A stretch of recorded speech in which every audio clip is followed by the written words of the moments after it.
बेकायदेशीर आणि काळ्या धंद्यांसाठी प्रसिद्ध असलेल्या मुंबई अहमदाबाद महामार्गावरील चिल्हार फाटा येथे बंदी घातलेला गुटखा आणि पान मसाल्याची अवैध वाहतूक करणारा टेम्पो स्थानिक गुन्हे शाखेने पकडला आहे।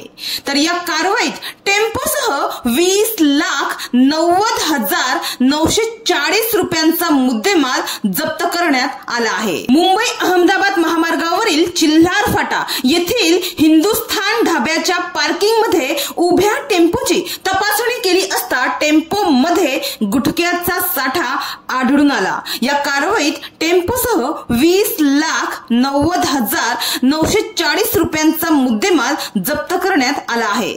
तर या प्रकरणी टेम्पो चालकाविरोधात मनोर पोलीस ठाण्यात गुन्हा दाखल करण्यात आला असून टेम्पो चालकाला देखील अटक करण्यात आली आहे। तर याबाबत मिळालेल्या माहितीनुसार सोमवारी 26 मे रोजी सकाळी स्थानिक गुन्हे शाखेचे कर्मचारी मुंबई अहमदाबाद महामार्गावर गस्त घालत असताना चिल्हार फाटा येथील हिंदुस्थान ढाब्याच्या पार्किंग मध्ये उभ्या असलेल्या टेम्पोत गुटखा असल्याची गोपनीय माहिती पोलिसांना मिळाली होती। माहितीनुसार स्थानिक गुन्हे शाखेचे पोलीस उपनिरीक्षक रोहित खोत आणि पोलीस अंमलदार वैभव जामदार यांनी 2 पंचांना सोबत घेत हिंदुस्थान ढाब्याच्या पार्किंग मधील टेम्पोची तपासणी केली असता या टेम्पोमध्ये महाराष्ट्र राज्यात प्रतिबंधित असलेला तंबाखू, सुगंधित सुपारी आणि गुटख्याचा मोठा साठा आढळून आला। टेम्पोमध्ये 5,90,940 रुपये किमतीचा सुगंधी सुपारी पान मसाला, प्रतिबंधित तंबाखू आढळून आला।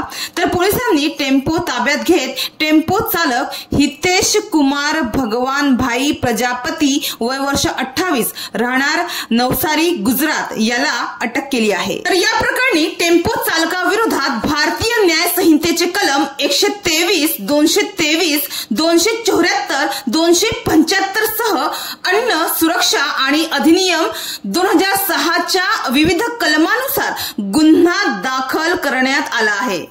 मात्र गुटखा पकडला, गुटख्याची गाडी जप्त केली, गुन्हाही दाखल केला, पण पुढे काय असाही प्रश्न उपस्थित होतो। त्यामुळे याची माहिती सुद्धा स्थानिक पोलिसांनी पुढे पत्रकारांना द्यावी, कारण अशा कारवाया होतात, बातम्या लागतात, पोलिसांची मोठी कारवाई, मात्र पुढे त्या प्रकरणाबाबत कोणतीच माहिती समोर येत नाही।